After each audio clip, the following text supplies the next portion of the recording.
evening, everyone. Welcome. So, as Duke's Provost, and on behalf of the entire Duke community, it's my pleasure to welcome you to tonight's Robert R. Wilson Distinguished Lecture. This event is also a significant part of Duke's 2020 Martin Luther King Jr. commemoration. This is an important conversation about liberation and justice, grounded in history with implications for our decisions and policies in the future. It's a true honor tonight to introduce our featured speaker, former Deputy Chief Justice of South Africa, Dikgang Moseneke. Born in 1947 in Pretoria, South Africa, Justice Moseneke was arrested at age 15 for opposing apartheid, the state system of institutionalized racial segregation, and sentenced to 10 years on Robben Island in Cape Town, South Africa. His fellow political prisoners include future South African presidents Nelson Mandela and Jacob Zuma. While in prison, Justice Moseneke earned 2 degrees through a correspondence course with the University of South Africa. He went on to become a leading law practitioner, defending political prisoners and representing corporations. As apartheid ended, Justice Moseneke helped draft South Africa's interim constitution. A year later, in 1994, he served as the deputy chair of the Independent Electoral Commission that oversaw the first democratic elections in South Africa. He was appointed to the nation's High Court in 2001 and elevated to the Constitutional Court in 2002. He became the Deputy Chief Justice in 2005, a position from which he retired in 2016. Justice Moseneke's legacy as a leader in the law includes jurisprudence on affirmative action, rule of law, separation of powers, socioeconomic rights, property, economic justice, and anti-corruption law.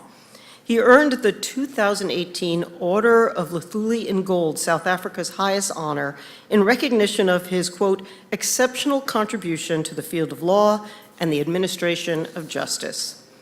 He holds multiple honorary degrees, has held numerous positions of leadership in business, higher education, government, and law, and is a widely published scholar. We are very fortunate to welcome Justice Moseneke to Duke for the spring semester as a Rubenstein Fellow, and are grateful to him for journeying halfway across the globe to share his insights with our community. While in residence with us, he will participate in events and roundtables, co-teach a class at the Sanford School of Public Policy, be the subject of a Rutherford Living History oral history interview, guest lecture in selected courses, and conclude his second memoir, reflecting on his time in judicial office. We will definitely keep you busy. He is the featured speaker of tonight's Robert R. Wilson Distinguished Lecture, co-hosted by the Office of the Provost, the Sanford School of Public Policy, the Duke Center for International Development, Duke University's Councilum on Southern Africa, and Duke's Law School. I thank all of our co-sponsors and especially recognize Sanford School Dean Yuta Kelly and Law School Dean Carrie Abrams here this evening. Finally, I'm pleased to note that the Bolch Judicial Institute at Duke Law has just announced that Justice Moseneke will receive the 2020 Bolch Prize for the Rule of Law in April. The Bolch Prize is awarded annually to an individual or organization who has demonstrated extraordinary dedication to the rule of law and advancing rule of law principles around the world. I was very fortunate to receive a copy of Justice Moseneke's memoir, My Own Liberator, and I have to say, I can affirm that he's deserving of this honorific and way more. I highly commend the book to everyone here. I'd also like to recognize retired Chief Justice of the Massachusetts Supreme Court, Maggie Marshall, who is with us this evening as the Bolch Judicial Institute Distinguished Judge in Residence this semester. Justice Moseneke, we honor and welcome you as our distinguished guest tonight and our Justice in Residence throughout the spring semester, so welcome. Tonight's conversation with Justice Moseneke will be moderated by 2 Duke faculty members, Catherine Admay and Karin Shapiro, both born and raised in South Africa. Catherine Admay is a faculty member in the Sanford School of Public Policy, faculty member in the Center for International Development, faculty affiliate to Duke's Global Health Institute, and faculty director of the Duke-UNC Rotary Peace Center. I should also say she does a huge amount with our undergraduate students, cheerleader, advisor extraordinaire. She works at the intersection of law and policy transformation Admay co-founded NYU Law's first international law clinic and founded and directed Duke Law School's first international development law clinic, whose work focused on South Africa.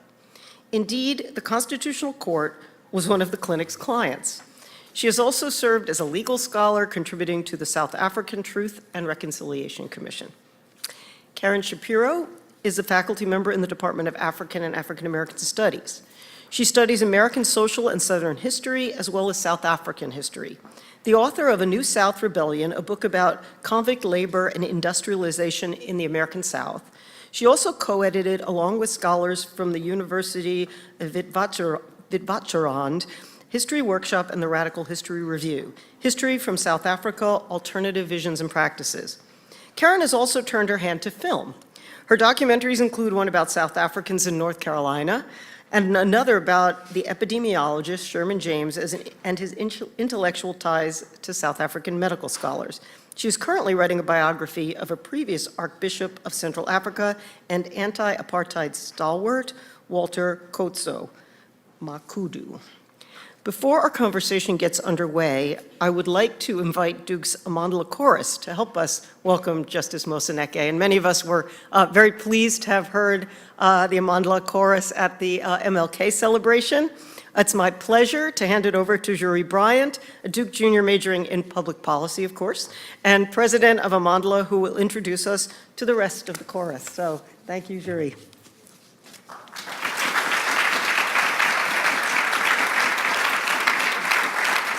Thank you. Well, I'm a Duke student in the public policy department. I know I speak for so many students across many different majors when we say, welcome, Justice Moseneke. We're so glad to have you here with us for this spring as Justice in Residence at Sanford. Knowing about the role of this song in South Africa's past, present, and future, we offer it to you from our hearts. Nkosi Sikelel iAfrika, maluphakamisu bongo wayo, Iswahili thandazo yethu, Nkosi Sikelela, thina lusapho lwayo.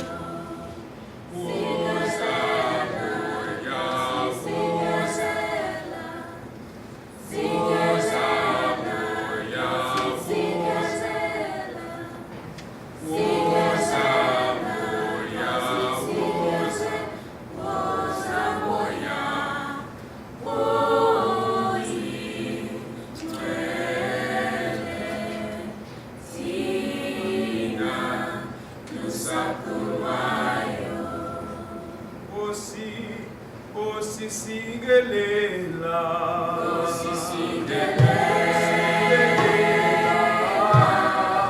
iAfrika, maluphakanyiswe,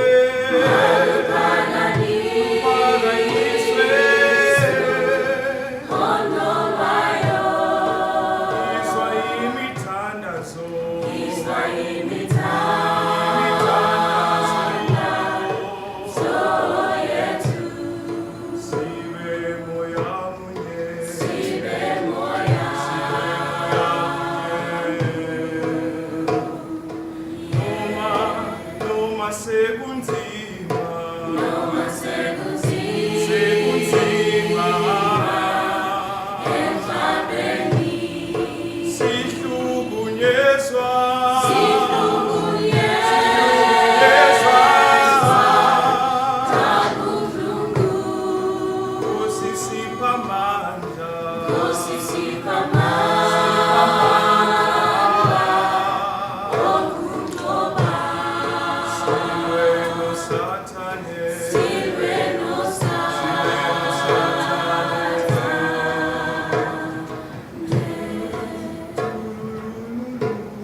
Many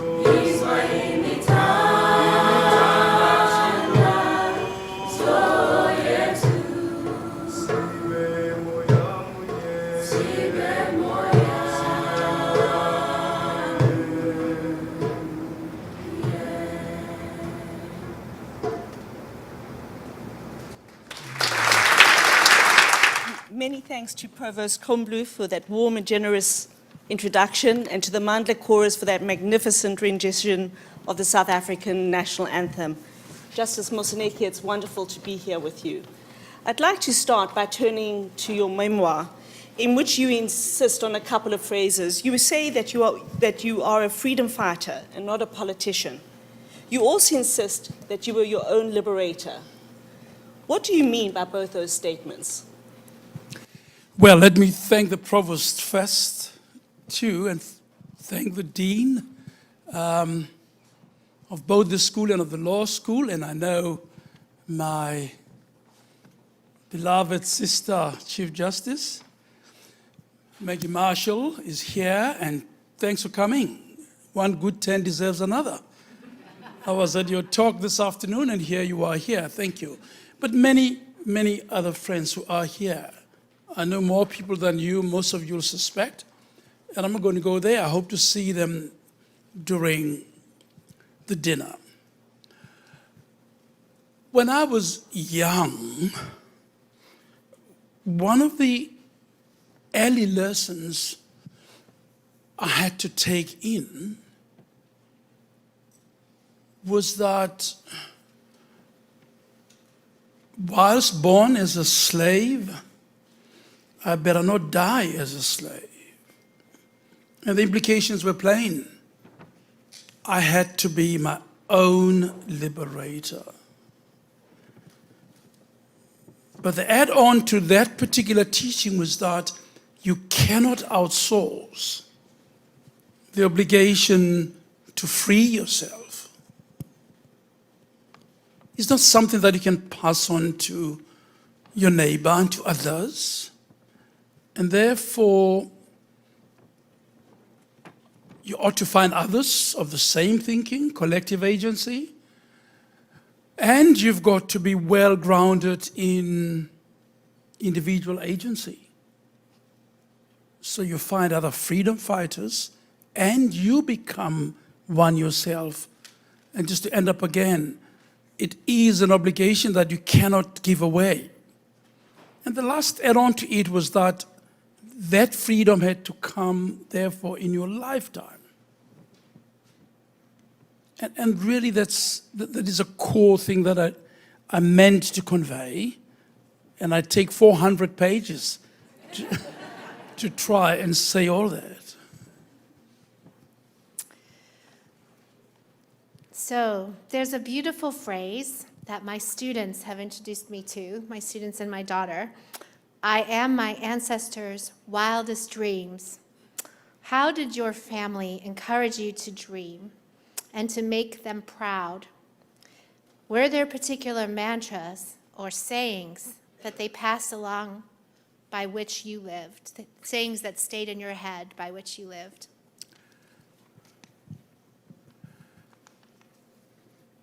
You know, the usual assumption is that if you grow up in a society which has been deprived, excluded, removed from the core and center of the power that resides in that society, you have nothing to fall back on. You'd have no proper grounding and family that would feed you with all that is necessary to go through life. You know, this must surely remind me of something fairly central, and I talk about it in the book. There are two things. My grandfather was a boiler stoker. Every morning at 2 a.m. he had to leave his home, where I lived. When your parents went to work, they left you with your grandmother and grandfather, who were retired or who would be working.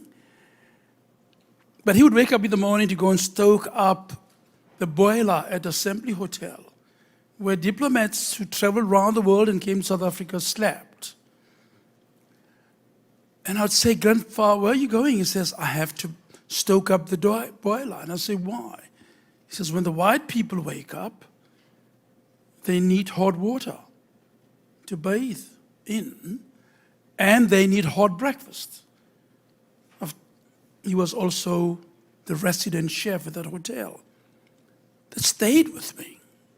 Without fail, every morning he was up at 2 to go and stoke up the boiler so that white people can have warm food and hot water.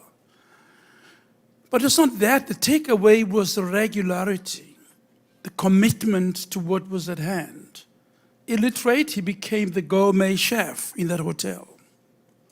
And had this tall hat, wide hat, that fascinated me as a child, that my grandpa, who couldn't read, could actually put together all this food and put it on the table. And he cooked at home also. But the second part was my grandmother always said, you know, son, life is going to throw very difficult things at you. Here is something I hope will stay with you. You've got to build a capacity to soak up pain. Life will throw pain at you, and like a sponge, you must be able to take it in. And that's where really I came from my grandparents, and both were illiterate, but a sufficient native wisdom, I'll call it, to rear me and to bring me up. You say your teachers were adored. I really like that as a teacher. Your teachers were adored. They taught us to think for ourselves and demanded hard work. You said this on page 50 of your book. How did your high school and early education shape you? Can you reflect a bit, in particular, about the fable that your headmaster repeated almost every week about the eagle? Yeah, I spent time in the book to explain my schooling. The assumption is that it was all drabby and rubbish within an apartheid oppressive system. But I think many of our parents were very determined as an act of resistance to leave us with values that would see us go through a lot. And then I had no idea that I would go to Robben Island. I mean, not at all. But this is what my headmaster says at the assembly in the morning. After a short prayer, he says, there's a man called Agri of Africa, a famous fable writer. Listen to me, children, he has written the story. This farmer was rearing chicken, and one day in the wild picked up a small little eagle that was parentless, and put the eagle in the chicken fowl run and brought it up as a chicken. But one good day, as it was getting bigger and its wingspan was getting wider, he remembered that this was not a regular little chicken, but actually a little eagle. On this one good morning, took the eagle, put it on his palm, let it face the sun, which eagles handle well as they fly higher, higher, into the sky, into the sun. And he says to it, you are not a chicken, you are an eagle. And I command you to fly. Removed his hand and the eagle fluttered around and dropped. Picked it had forgotten how to fly. Picked it up, lifted it again and threw it up and said, you're an eagle. You have to fly into the sky. You belong to the sky. You belong up there, you're special. And the eagle threw open its wide wing, and the wings became even wider as it disappeared into the firmament. And my headmaster turns at us, as I explain in the book, you, my children, are eagles. And that song stays with me. That ditty is in my head right now. And it's amazing what he did for me through difficult times, but I wasn't for a fowl run. I was meant to belong to to the sky. Thank you. Justice Moseneke, I was struck by your experiences in prison on Robben Island, where you were for 10 years, from ages 15 to 25. And in particular, Need to go up higher. Your voice has to be higher. and in particular, and in particular, that you finished your schooling there, your high schooling, and you completed a BA, a Bachelor of Arts, majoring in English and Political Science, as well as an undergraduate law degree.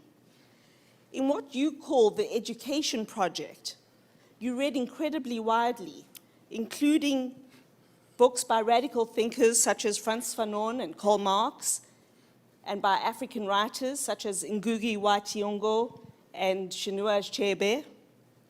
This education project ultimately helped create the leadership cohort that would usher in democracy in South Africa. How do you account for this incredible irony in South African history? Do you think the South African government just did not know what it was doing? I don't think they knew, and the one thing certain is we human beings are certainly incapable of predicting the future. We might pretend otherwise, but that is just so. They take thousands of us, nearly up to 10,000, lock us up on Robben Island. Those of you who have been to South Africa, it's just almost like the Alcatraz of your country. Robben Island is off Cape Town. And they decide to put us all together and lock us up. And they would keep us away from our prisons, common law offenders, because they thought we would infect them.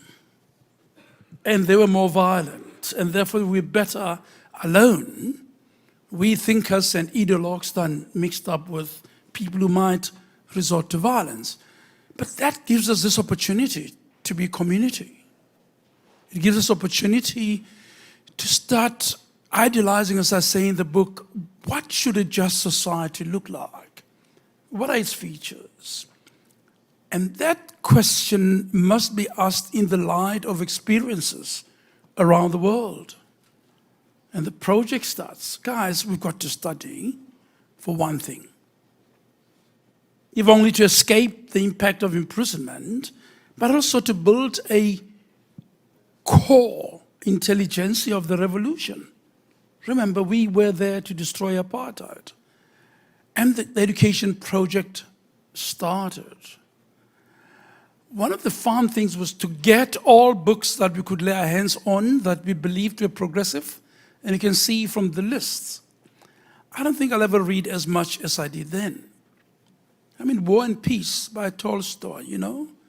I read Pasternak on Robben Island. I read Dostoevsky, Crime and Punishment. I read Grapes of Wrath, Steinbeck. I read, think about it.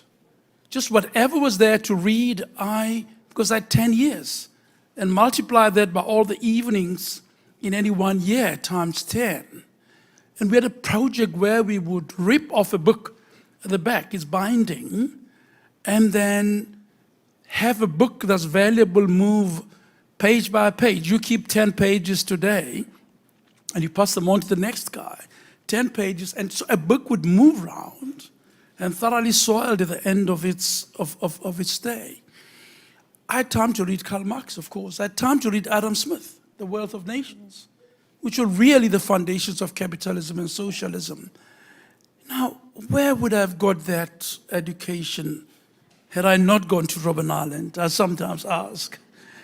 And of course, the wisdom of Nelson Mandela, Robert Sobukwe, or Ahmed Kathrada, or, you know, all of those wonderful leaders who were like fathers to me.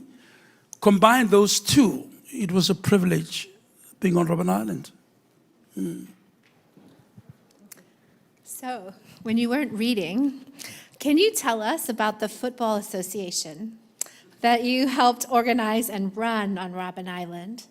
Why, in particular, was it named the Makana Football Association? You know,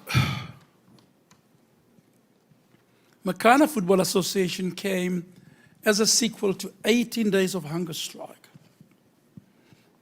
Now, I was a teenager in prison, excuse me, and I remind you in the book that I felt hungry for the full 10 years, from 15 to 25 years. You know, teenagers clean out the fridge, don't they? If you have teenagers, you know what it means. The body requires more food to grow. I think I'd have been taller and taller and taller if I had not been imprisoned, but there was just not enough food inside. Everything was measured. Our Dutch captors measured just about this scoop of salt, a skip of sugar, just about everything. So we're all very thin, and we ate the same food, including Nelson Mandela. And we thought we're going to go on hunger strike to sort out a number of things, the quality of the food, a whole range of things. But in my agenda, we younger people, we demanded recreation. We wanted to play soccer, rugby, softball, name it. And the older guys said they wouldn't have cared much, but we did. So in our demands, when we settled the strike after 18 days, we're all ghostly. And I was real tiny and small and young, and people said, God, you look most like a ghost than any of us, because I was really small and thin and emaciated. But in the end, we get the right to play soccer. There was a prize. And the right included a whole range of things. We put together 8 soccer teams, we put together a football association, and they required a chairperson. Lo and behold, I get elected to be the chairman. And we decided we must have a name. Of course, we call it Makana, a great, great African warrior who was imprisoned on Robben Island. And the story goes that he's probably the only prisoner who successfully escaped from Robben Island. What remained of him was a blob of blood next to Cape Town after he was shelled by his captors. And they believe he was killed just at a point of successfully escaping from Robben Island. And this remained a story of great inspiration, because Robben Island was a place of captivity for long. And that gave this football association its name. Aside from historical sentiment, this is probably the greatest escape we developed from apartheid imprisonment. The idea was to break us down. And it's our duty, our bounden duty, to resist the design of our oppressors. In fact, one of our political theoreticians, a militant guy, used to say, when the enemy says sit, you stand up. Comrade, when the enemy says stand up, you sit. It's your obligation to act in a manner inconsistent with the design of your oppressor. Because you can't have an identity of interest between you and your oppressor. When they act, it is always against your interest. And this was obviously the extreme formulation of the contest. But it was helpful because it really meant we had to play soccer, we had to study. Jacob Zuma, for one, learned chess on Robben Island and was a resident chess champion on Robben Island. We didn't know that he'd use his chess skills later in such a, dubious way. But there was an opportunity to do everything possible to resist repression by your captors. Mm-hmm. So, in such an unjust legal system as the one that apartheid was, it was enacting and legitimating apartheid, the legal system, why did you become a lawyer? Yeah, it remains a paradox. It's a paradox that one needs to deal with, and I spent quite a lot of time in the book to justify it to myself and indeed to the broader project of transforming our society. When we came out of Robben Island, some of our co-prisoners left the country to join external insurgency. They went to join Konto Wesizwe, they went to join the Azanian People's Organization, and the notion was we're going to have to destroy apartheid through an armed struggle, besides other efforts. I was banned immediately I came out of Robben Island for 5 years. I could not move. I could not leave the ministerial district of Pretoria. And I chose to stay and work internally. A fairly conscious choice. And I chose to become a lawyer, open-eyed. I thought there would always be an opportunity, firstly to defend many of our people who would go into an uprising mode, like I did. And it was so many, many young people, waves and waves of them rose against the apartheid system. When 1976 happened, I was the chief ambulance. I was one of those lawyers who looked after those kids who were shot, some killed, some arrested, and that role is very well documented. And two, and my judgment was right, I thought you have to be your own liberator. The people themselves must rise. And apartheid cannot thrive when there's internal uprising. So that was quite important for, I thought, to stay in. And I describe quite carefully in the book all the cases I had to do. Before I knew it, I had to defend Winnie Mandela. Not once, but many times I had to defend Zwelakhe Sisulu. I had to defend many, many activists.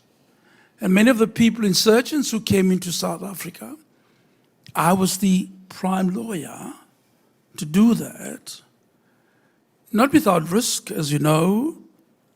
The government tried to kill me thrice on their own confession at the Truth and Reconciliation Commission. And I won't be a moment, I know you wanted short answers, I'll be done in a moment. I get called before the Truth and Reconciliation Commission. There are 3 security corps who have confessed that they tried to kill me thrice. And they detail the times, the place, the circumstances, and that it was necessary to eliminate this activist lawyer. And they seek amnesty. In our law, of course, it is punishable if you contemplate a crime and you take positive steps to implement the crime. And they did. They armed themselves, and they thought, I'm so smart, I probably will get the records and they'll get charged if they don't get amnesty. We got before 3 judges and they asked me, what's your attitude? And I said, and they showed me the details. Only then did I get scared. There was close shaves. And I started to remember the moments where they pulled the trigger and something would just come in their way so that they couldn't do it. I turned to them and said, well, you know, I'm not going to oppose this. You've got amnesty. But thank you for not killing me. I was grateful I was alive and that they had not actually killed me. So it was dangerous to be inside and be a lawyer, but somehow I managed to pull it off.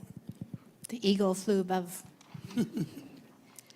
Justice Moseneke, you played a crucial role in organizing and running South Africa's first democratic election in 1994, serving as deputy chair of the Independent Electoral Commission. Could you please tell us something about the process of organizing an election from scratch, and particularly in KwaZulu-Natal, an area, an environment of considerable political violence and unrest at the time? Yeah, let me start off by saying that 1990 was unexpected. We're prepared for a much longer haul of fight. We had no idea that the Berlin Wall will come down. We had no idea that Russia will hobble. We had no idea that your support, the anti-apartheid movement, would be so successful in isolating our country, and that our economy would actually get into a reverse gear. It hurt the apartheid regime quite significantly. And that's when they had no option but to start talking. So when Mr. de Klerk said, "I'm releasing Nelson Mandela," we were all caught by total surprise, it must be admitted, because we had all prepared ourselves for a much longer journey. And before we knew it, I was one of the 8 people who were writing the interim constitution, led by Arthur Chaskelson, who was chair of the drafting committee. But I was family rooted there, having the privilege of reimagining the kind of society that we've all fought for, and called upon to write it, if you like, blow by blow, line by line. What is this society that would amount or approximate liberation? That went pretty quickly because the Nats were ready to make concessions. But at the same time, of course, there was a lot of stealth. There are many things that they protected in the process. We might have been overexcited, we can come back to that. But we wrote the Constitution, elections came up, and I tell the story of Mr. Mandela hunting me down at the Kruger National Park and saying, "Dikgang, I'm glad I found you. Yeah, I have another task for you. We're not done yet." Then I had to come back and be deputy to Johan Kriegler. Kriegler was appointed by the South African government, and I was appointed by the African National Congress. So essentially that was the arrangement that I would obviously keep my eyes peeled wide to make sure that this comes out. The elections were not perfect. There was no voters' roll, because the majority Africans had never been on a voters' roll. Apartheid was what it was. Only white people voted. And there were only 2 or 3 million of them who could vote. We had no idea how many African people could vote. They turned out to be around 22 million. We took a guess when we printed the ballot papers and printed way more than what we should have. We prepared badly for the ballot boxes. There were way fewer than what we needed. And the rules required every ballot in a ballot box sealed, so we could not comply with every one of those. And Buthelezi would not come into the elections, if you remember. And I was sent out there as a troubleshooter. He didn't want to talk to Mr. Mandela, he didn't want to talk to de Klerk, and he thought both of them had sold out against him, and he tolerated me for reasons I don't know yet. But in the end, we got him back into the voting, and we had a less than perfect voting in 1994, but produced the result. And declared the elections to be free and fair, substantially free and fair. And you can underline substantially. And it was quite a privilege to be one of the midwives of my nation's transition, if you think where I started. And if you think of Mr. Mandela's 27 years in prison, and here me and him conspiring on how to get an election going. It was quite a rare privilege to live through that process. I'd actually like to return to the Constitution because I know that you helped draft it. And I was wondering, a little more than a quarter of a century on, what stands out to you as its greatest achievement, and what about the practical consequences of the Constitution have disappointed you the most?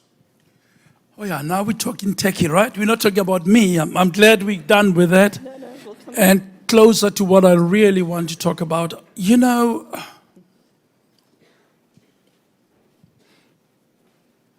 the core values of what ended up in our Constitution were developed during a long struggle against colonial invasion and oppression.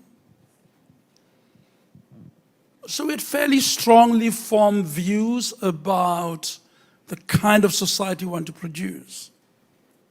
Some call it a liberal constitution, and I say no, that's totally wrong.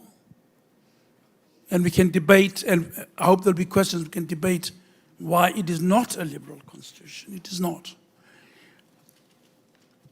So we knew that there were certain fundamental things that had to be there.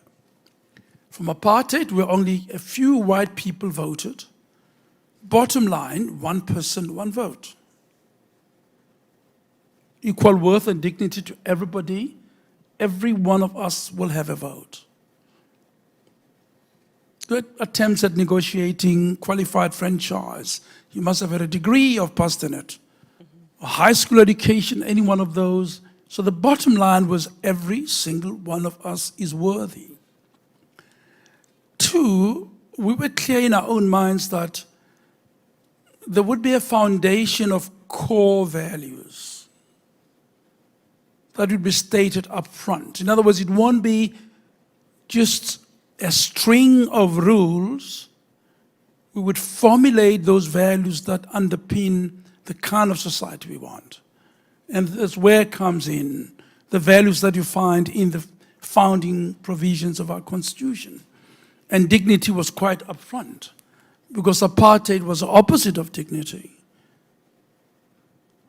Equality comes right up front, the achievement of equality. So everything that apartheid was not, we tended to put it into the Constitution so we can strive towards it. And we used the word strive, achieve, a lot because we understood it was a transition. The third thing is there was a deep concern about social justice. And you're going to look at our fundamental rights and freedoms chapter, you'll see the deep concern for undoing the devastation of apartheid. And that was core. I mean, that was the only reason why we fought the revolution, was to undo that devastation and colonial repression. And of course, diversity was a very important value. I was saying the other day, look at it the way you like. South Africans of Dutch extraction, even of English extractions, arrived in South Africa in 1652. Now they've been around for 350 years. That should be an act of indigenization. You need only 5 years to become a citizen. Now 3.5 centuries should accrue to anybody's favor.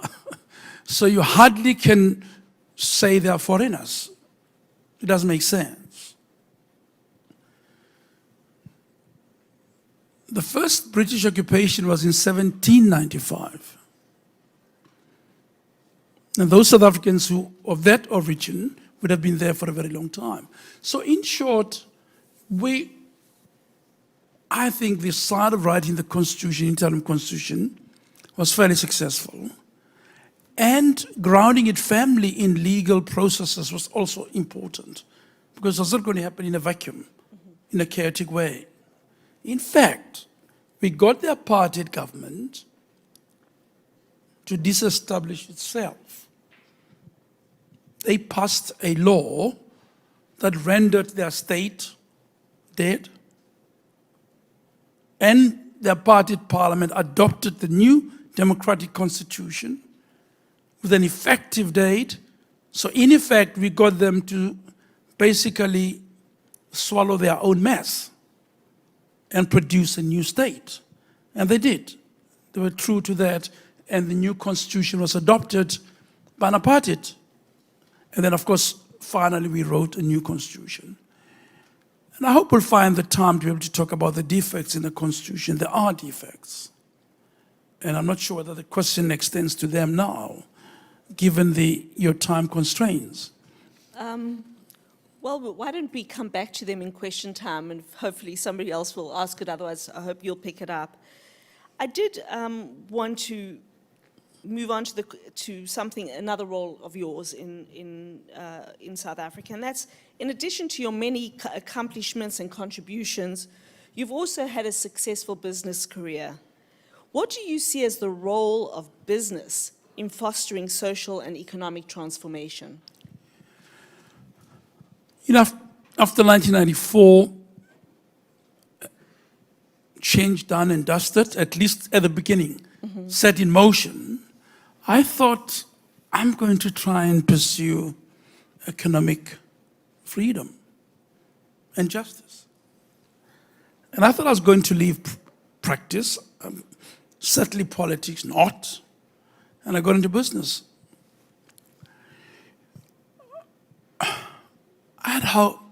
My hope remains so that many of us should have made that choice.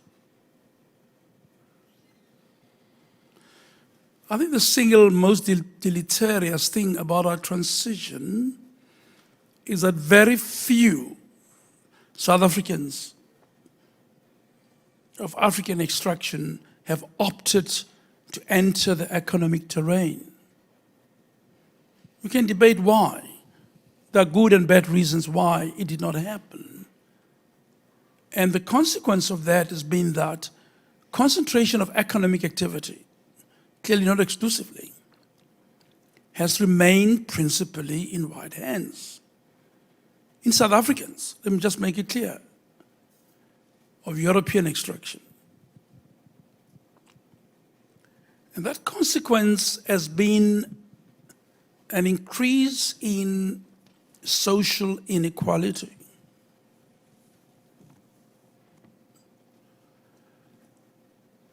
And again, we can come back to this, but when we wrote the Constitution, we never quite asked the question, the how question. We envisaged a socially just society. And I take part of the blame. I'm one of those who should have asked, how?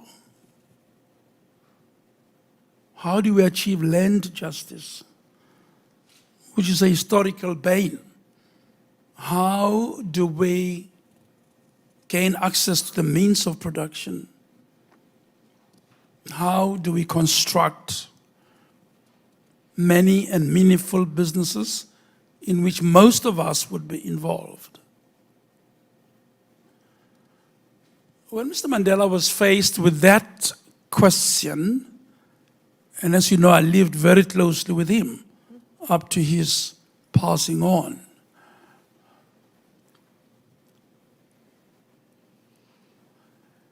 His answer clearly came from a painful place. And he said, Dikgang.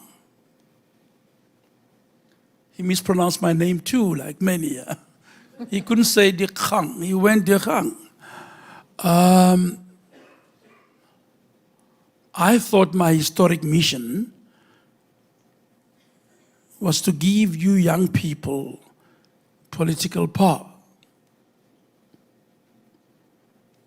By guile or otherwise, I did that. And it was your bounden obligation to restructure the economy, to open it up, and ensure that vulnerable people find their place within broader society. So his answer to that was that moment of transition could never have settled all the historical inequities. But we who took the baton, and I became part of government in the judiciary, remain with the obligation to deal with historical inequality and historical injustice. And that I think is probably one of the biggest lessons that anybody involved in transition ought to think about the how. Once you have expounded the high mission of your transition. Justice Moseneke, many times in your life you've been called to public service, whether as a legal ambulance, your phrase, to revolution, as one of the two key people to oversee South Africa's first democratic election, as a judge and then a justice for over 16 years, as well as being the Chancellor of the University of the Witwatersrand, my alma mater. And I wonder what has animated you repeatedly to answer And Chief Justice Marshall's alma mater. That too, I know that well. What has animated you repeatedly to willingly answer the call of public service?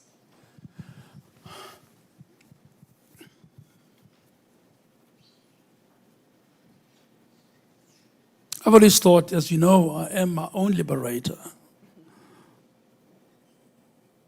And all our people are their own liberators.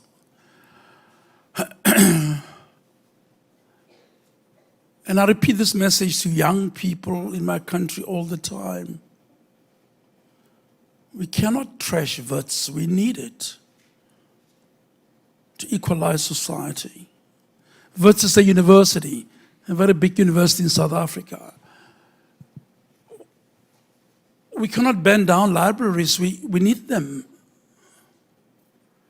In fact, we owe to ourselves to embark on a program of destroying the more obvious social inequities of society, because that's where it sits.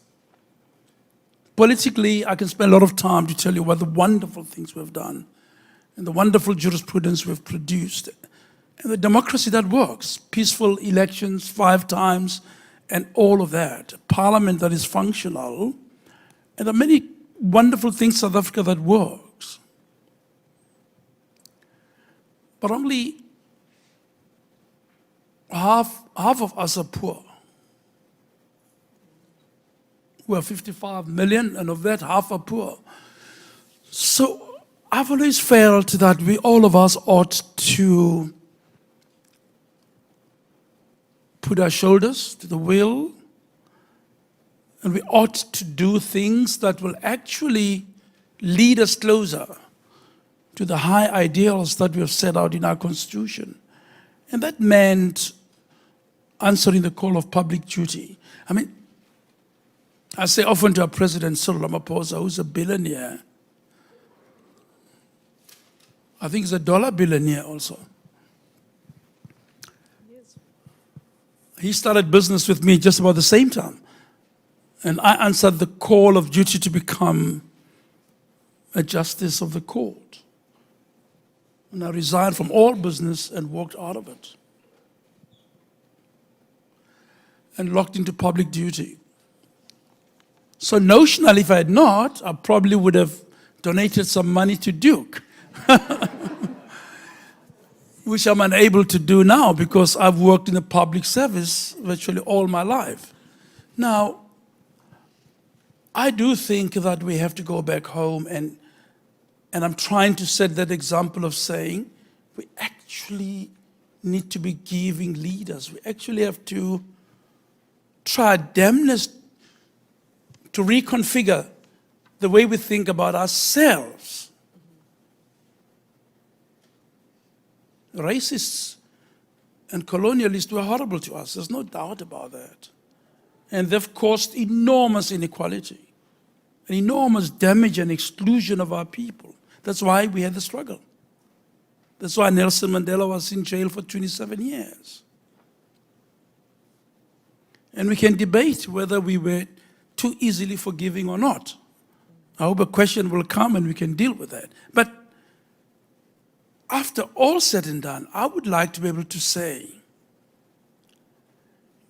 we cannot outsource our duty to escape our uneven past. We have to take all steps necessary. If we have to rechannel state resources towards bettering lives of our people, damn, we've got to do that. And we must make laws that allow that. So I find myself where I am because I think really it is totally necessary, and I hope that many of us would want to do that. It falls to me to ask the last formal question, but I am asking people, it's so beautiful to see everybody up here. Please get ready. You're going to have a chance to ask your questions, and there's not that much time, especially because the answers are long. But this is the last formal question. On Sunday, in the Martin Luther King lecture we attended, Andrew Gillum drew attention to Dr. Martin Luther King's wisdom, his injunction that intelligence plus character, that is the goal of a true education. Students in this generation, all of us here, and the ones to follow, will have to face challenges like climate change, like all kinds of injustices that we will face. Drawing from your education, the formal kind of education, but also, very importantly, the lived experience kind of education, what counsel would you offer to all of us students, learners of all ages? As I get older, I was young not so long ago, you remember? It's just a number.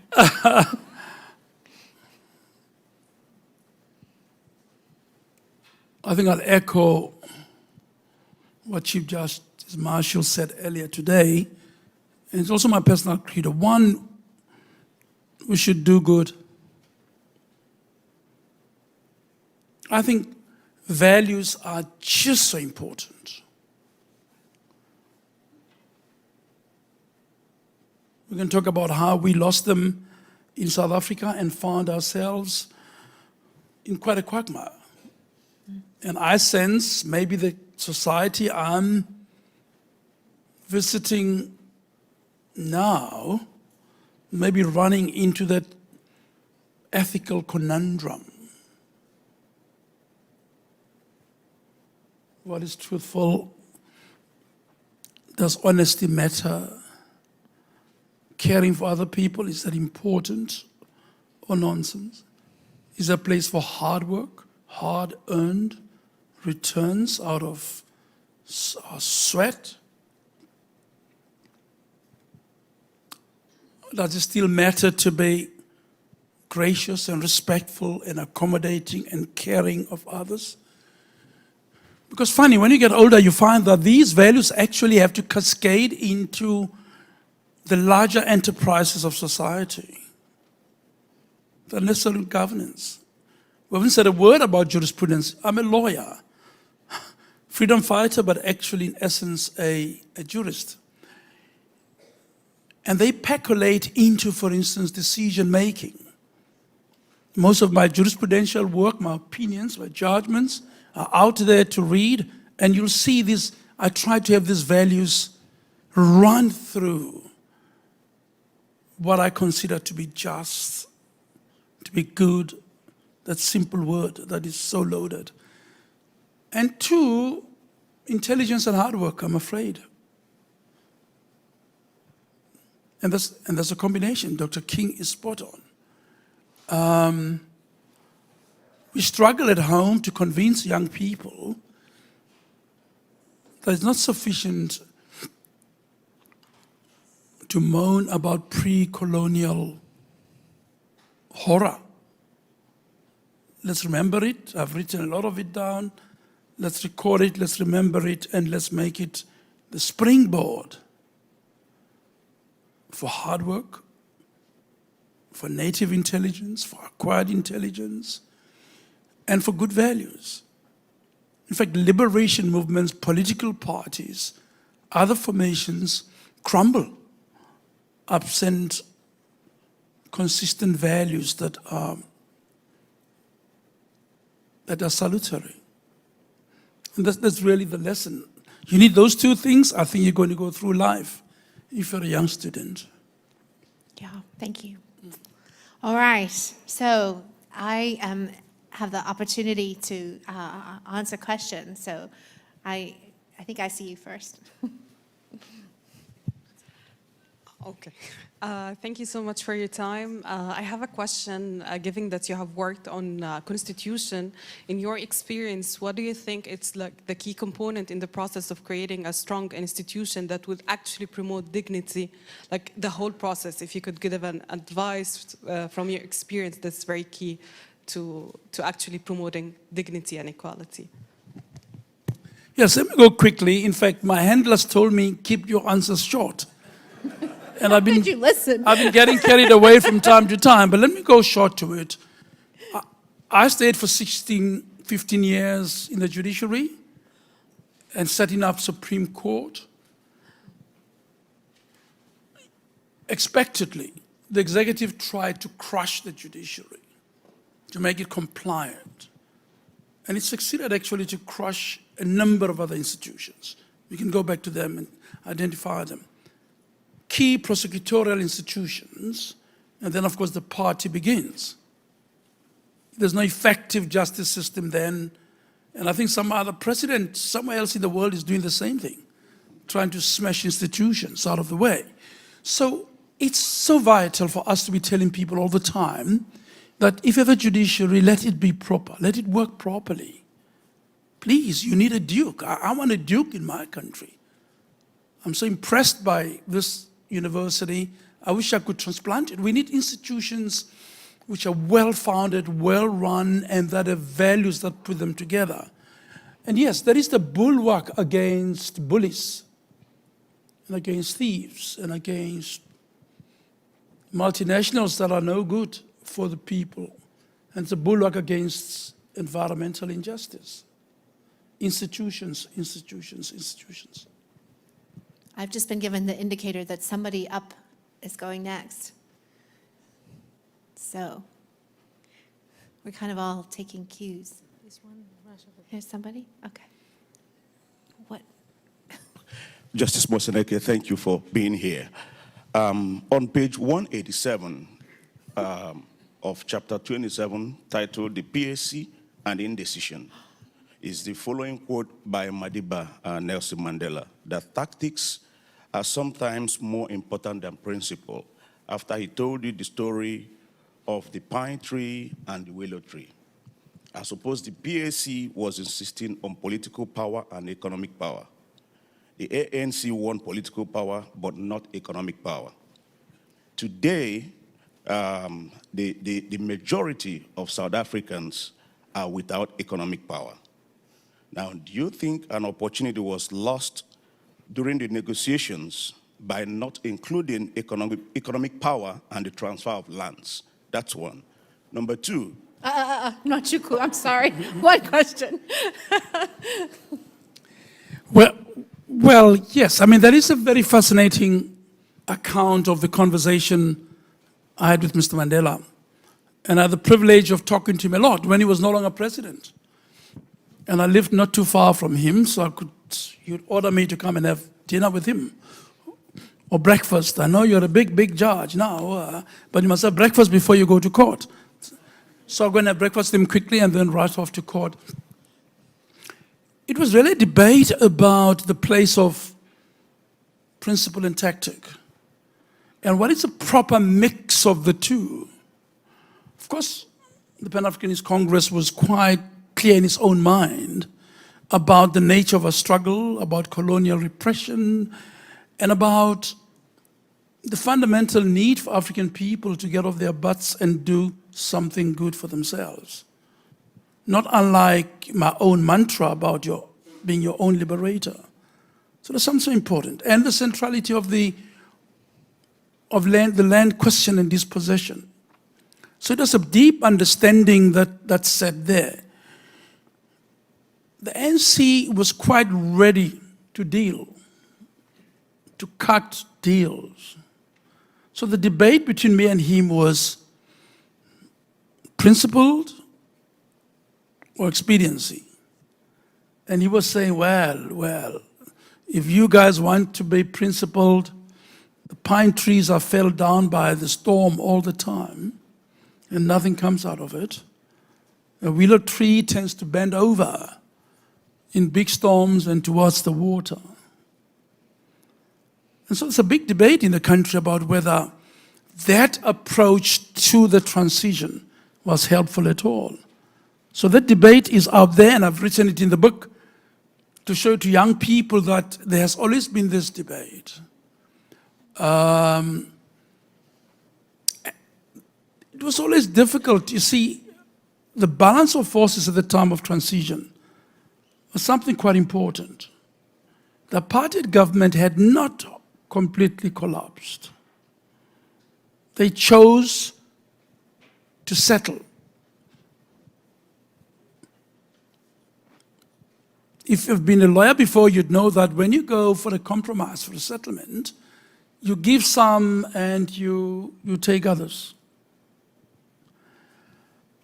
And two, we did not know how to cut a deal about the economy. About political issues, it was much, much easier. Institutions of state, much, much easier. I don't know how, in a constitution, do you order people to surrender, going consents, and business arrangements. But remember also, and I say this often in law schools when I teach at home, you need the businesses for taxes. The fiscus needs the revenue from successful businesses, which in turn would fund state operations. So you cannot wake up and in one morning and say, the Constitution says you must surrender all the businesses held by white people and give them to black people. And how do you identify the black people that you give the economy to on day one, or economic entities to? So there was always a big problem about how do you unscramble the egg? And how do you negotiate economic equality? My revolutionary sense was that it would have been so much more easier to nationalize everything in sight. It's one way that you take people's properties to nationalize. And you have to work out mechanisms on how to redistribute. But you've got to do it in a sustainable way that will ensure that you don't kill the golden goose. In other words, you have no sources of revenue for the state. So that problem is part of our core problem of our transition. Land, much easier than, I think, running businesses. And if somebody asks me the question, I can deal with the land question. Yeah. But for now, you can't negotiate economic inequality. You can negotiate measures and means that will allow you to be able to empower others and create opportunities. But you can't negotiate taking away existing economic entities, I want to suggest. So one of the things the Constitution does is it says it's going to achieve equality. And I don't want everybody down here to get all the questions and nobody up there to get any questions. So I have been told that somebody up there wants to ask a question. Who is it? Right over here. Dumelang tate. Re a leboga thata rra. Oh, there's somebody speaking my home language. Ke botsa gore, are there young people ko lapeng who are showing that they have the smarts and the honor and the courage to take the baton of political leadership from your generation? What is your degree of optimism or pessimism about the future of political leadership? Yeah, great question. In the dying books of my own liberator, I suggest that it's unfair to require anybody to fight 2 revolutions in one lifetime, implying that I've done my bit. I've thrown all my punches, right? I've destroyed apartheid and tried to reconstruct my country. And it is young people who ought to do that. Political hegemony and power elitism usually externalizes itself by resisting to give up power. Once power is entrenched, it's very difficult to rearrange it. Even in your own country, I see very elderly people are running for presidency. And I saw a much younger candidate, I think the Democrat or something, and he was quite impressive. I can't pronounce his name. I looked at it on TV, and I couldn't pronounce it. But yes, I mean, we really need a generational shift that is quite significant. I'm still betting up to now to try and help keep things together. But the truth is we should really be having an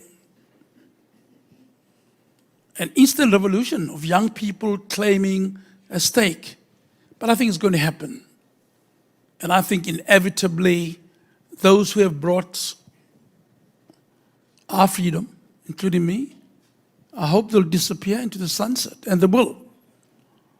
If not natural attrition, certainly the entities that they represent will just fall by the wayside. So we need fresh injection, we need new ideas in order to reorganize society. But your Sesotho is impeccable, man. Thank you very much.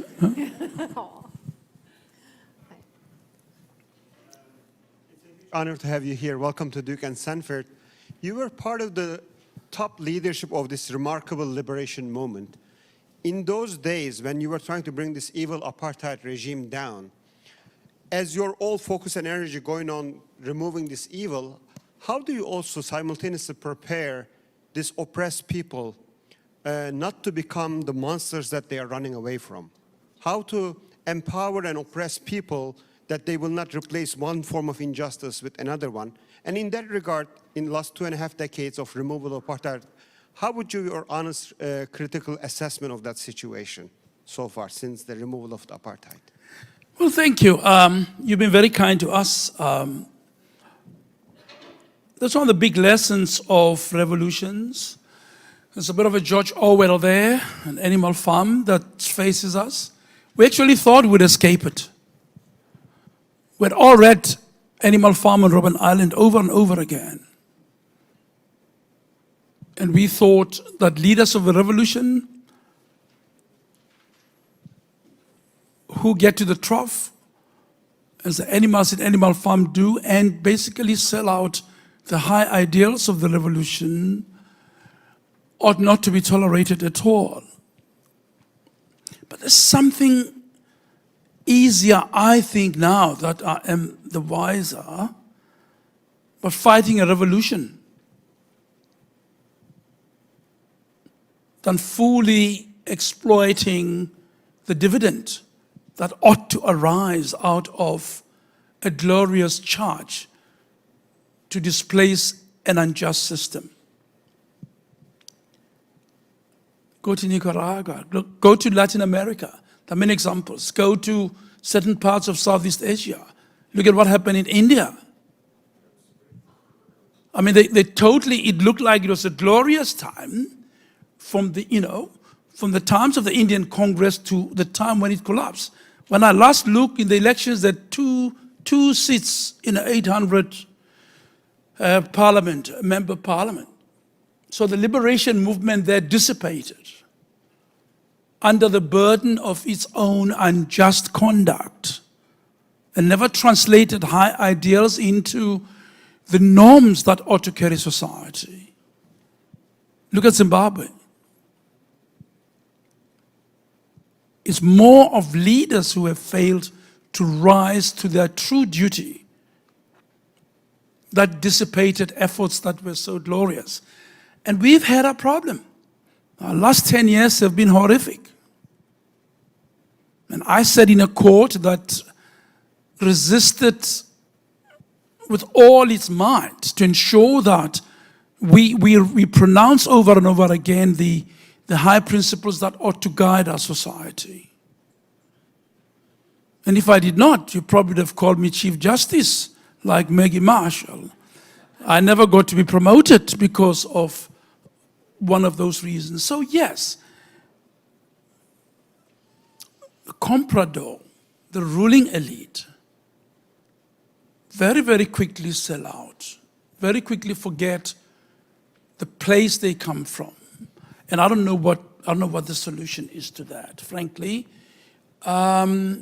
except when human beings, and it happens also in democracies that have lived for long. Some leaders come in and they basically undercut the higher values of their own societies. So human beings are bastards, actually. And we have to find all laws and rules to rein them in so that we produce just societies that we yearn for. I see you up there. Hi, Justice Moseneke. I'm curious about your experience as the Chancellor of Wits during the Fees Must Fall protests. Given that here in North Carolina and nationally, we're undergoing our own conversation on our history, public landscapes, public history discussions. I'm curious what your thoughts are on how the ideas and lessons learned from the decolonial university movement can be taken up here. Oh, thank you. That is beautiful. Yes, in my past time, I was Chancellor of Wits for 12 years. So I served on the one end on the court, and on the other, in the evenings, I was out there. And in our system, Provost Chancellor it's not an executive role. It's ceremonial. But basically, you're the torchbearer of the values of the institution. And when something goes wrong, as it did with Adam Habib, he turned over to me and said, oh, well, you've got to help. You're actually the head of this university. When it suits him, I'm the head, and otherwise he wants to make all the executive decisions. And the student rose. Their call was uncomplicated. Fees must fall. And you must decolonize the content of your syllabus. We don't have money, we are poor. You people have had a faltering transition which never benefited us, the poor. And then you require us or our parents to pay fees with money they don't have.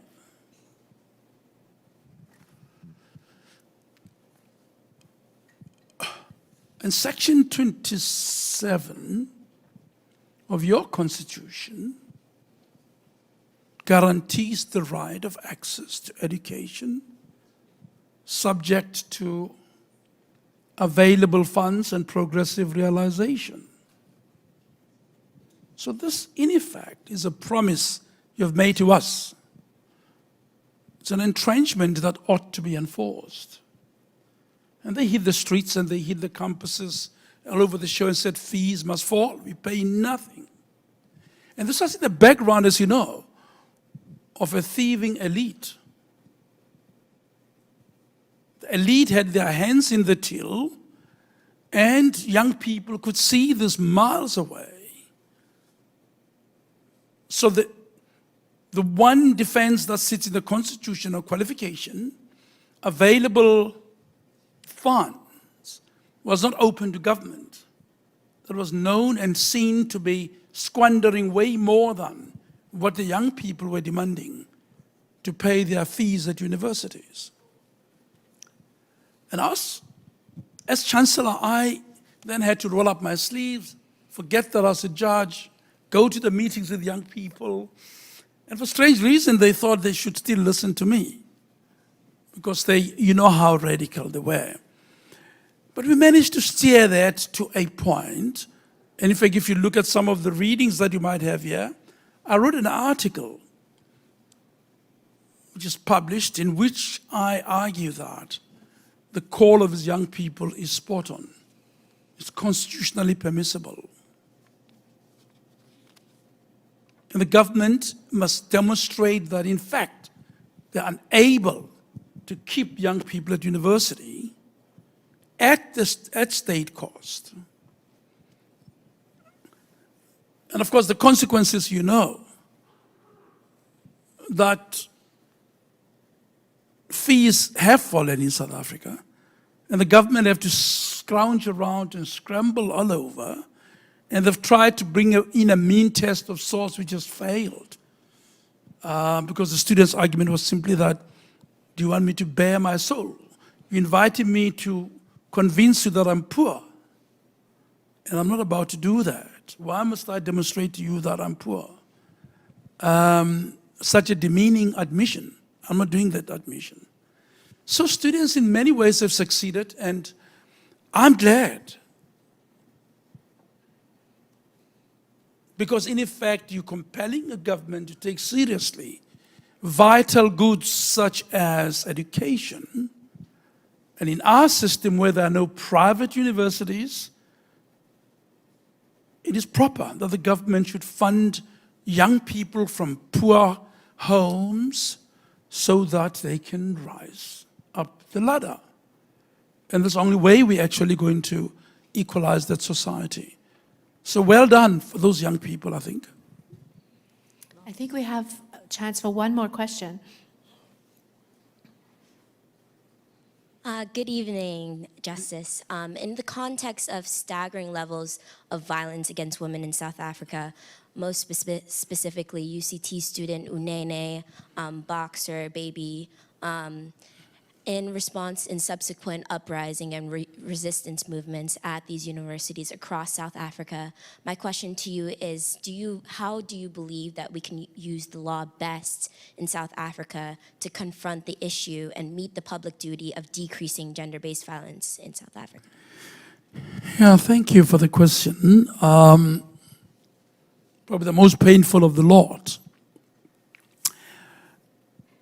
If you find time to read my book, you'll see the central place that my mother occupies. In the book and in my life, the central place that my wife occupies. And my very strong views about gender equality.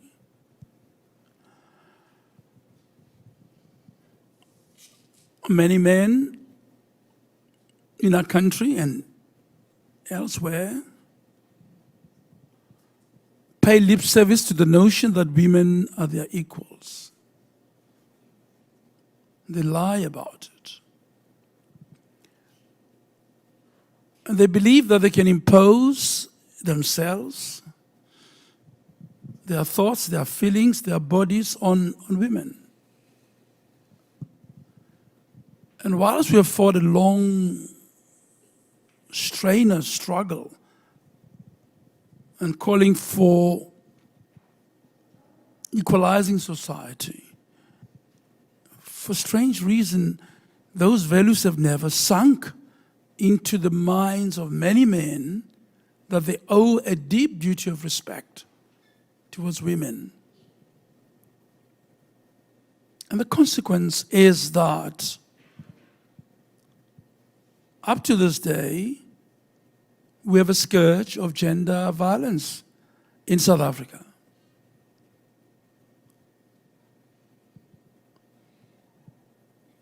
Men who would have been part of a long struggle to change society think that we did it for 50% of the population.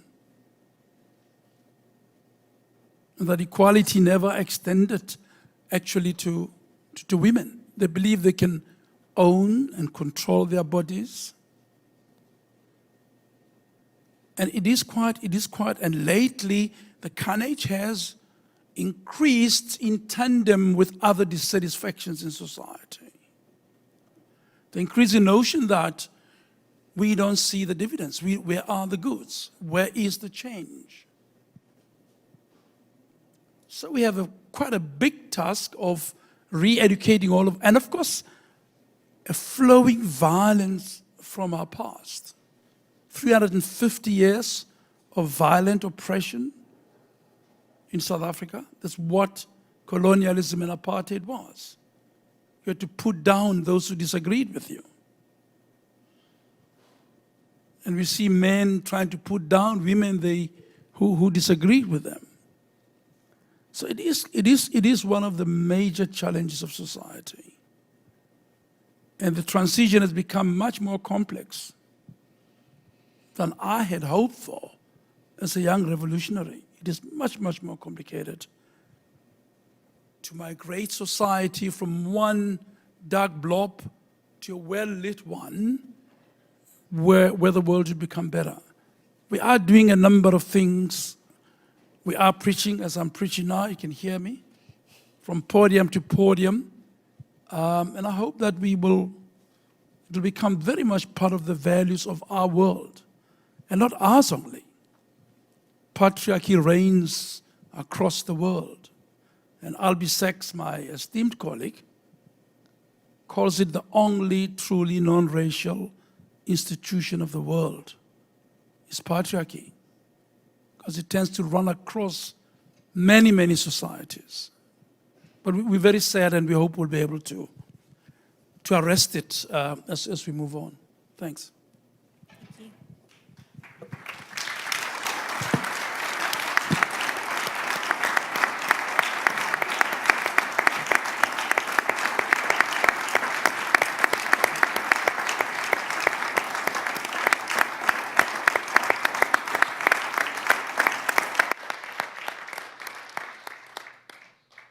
Justice Moseneke, as Dean of the Sanford School, it's my pleasure to express my gratitude for the words of wisdom that you have shared with us today.